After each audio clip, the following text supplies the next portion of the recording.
చూసిరు కదా, చిటికెలో చేసేసిన పని.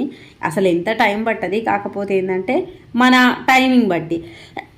అండ్ ఇక్కడ ఏంటి అంటే రైస్ అయితే అయిపోయింది. ఇది నైట్ కర్రీ అనమాట. నిన్న కర్రీ చేసి మిగిలిపోయింది, అందుకే పొద్దున కూడా ఓన్లీ పిల్లలకు మాత్రం పులిహోర చేసిన. సో లైట్గా పులిహోర చేస్తే పులిహోర మాత్రమే తిన్నారు. బాగా దగ్గుతున్నాను ఏమనుకోకండి, ఫుల్ దగ్గులేసింది నాకు. ఇంక ఇక్కడ వచ్చేసి అయితే అట్లా వేడివేడి అన్నంలో పెడితే ప్రత్యేకంగా దాన్ని వేడి చేయాల్సిన అవసరమే లేదు, అదే వేడైపోతుంది. ఇంకా ఇక్కడ కిచెన్లో వర్క్ అయిపోయినాక ఇన్ని బట్టలు అయితే వెండేసిన ఫ్రెండ్స్. ఇంకా వాషింగ్ మిషన్లో జస్ట్ వాష్ చేసుకుంటా, తర్వాత వచ్చేసి అయితే అవి జాడిస్తాను అనమాట. ఇంకా మంచం మీద కూడా కొన్ని బట్టలు ఉంటాయి, అవన్నీ మడత పెట్టేసి ఫేస్ అయితే కడుక్కొని ఇంకా ఫైనల్గా ఇగో ఇలా రెడీ అయిపోయినా. ఎందుకు అనంటే పిల్లలకు ఆల్రెడీ టైం అయిపోతుంది. నేను స్కూల్కి వెళ్ళాలి అన్న ఒక 10 to 15 minutes ముందే రెడీ అవుతా.